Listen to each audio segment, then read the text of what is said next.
Hello there, everyone. You know who I am, E.T. Templar, Alien Crusader from Beyond the Heavens, here to entertain, destroy through the power of me magic. And of course, today's video is about CNN Plus. So I'll let Brian Stelter hawk this garbage, and then I'll get to the news about this. Of the cable and satellite age. But now cable is competing with streaming. And there isn't a streaming subscription service for TV news in the United States. Yeah, there is. It's called Hulu, dipshit. So, I don't know if this guy lives under a rock, but Hulu has, ABC, NBC, Fox. Hulu is a big competitor, but I guess he means for cable news. How is cable even a thing anymore? Let's be honest. So if you were creating a news product from scratch in 2022, how would you build it? That's one of the questions, one of the starting points for CNN Plus. This new streaming video service is launching on Tuesday. It's a big deal in the media business because it's the biggest bet any company has made in the news streaming world. CNN's hired hundreds of people and created dozens of new shows for the service. And just after 2 weeks, it has been shit canned, ladies and gentlemen. And good riddance, because if you didn't see, there was Chris Wallace. Chris Wallace used to be a Fox News guy, but Chris Wallace is a Republican, conservative, but in the sense he's a country club elitist asshole, like George Bush Republican.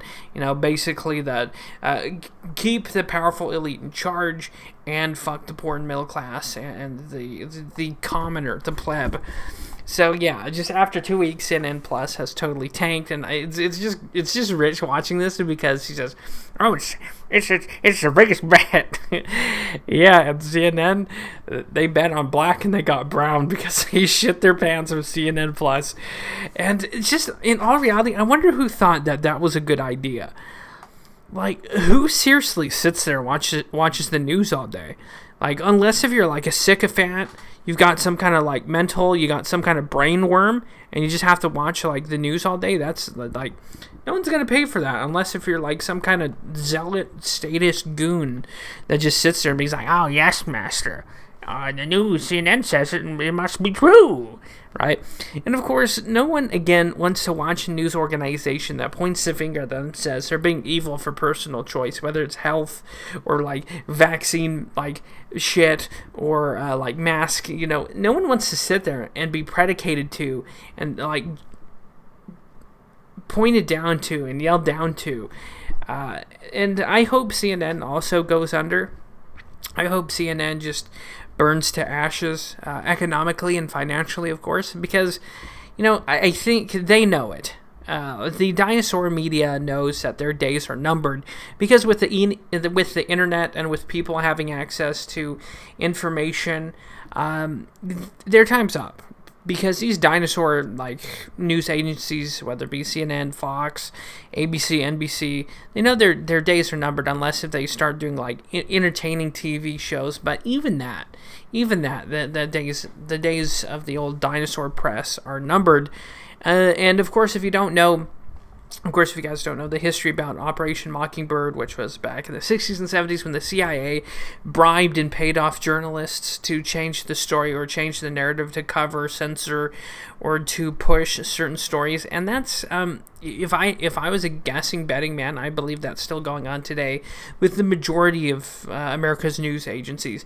And when people, friends and family say, RT News is state-run propaganda, it's no different here in the United States. Only they're more sneaky with their corruption and bribery.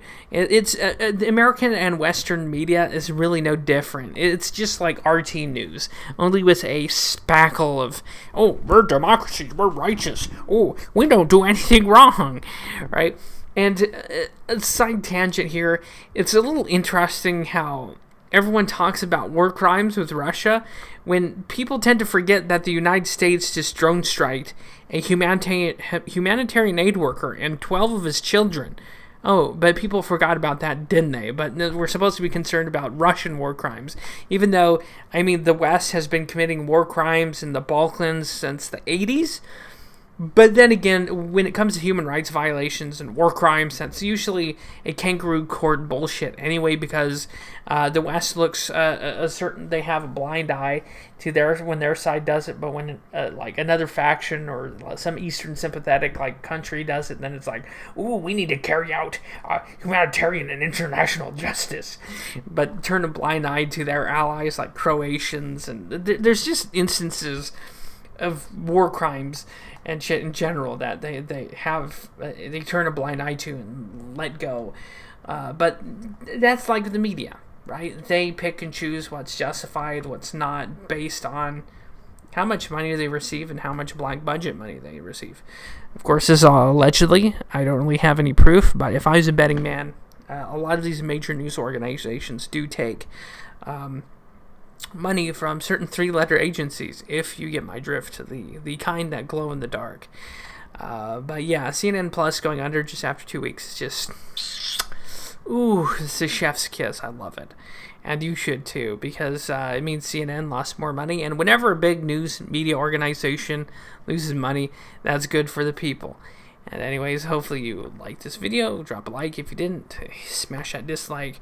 And or leave a comment. I'll see you guys next time. Thanks for watching.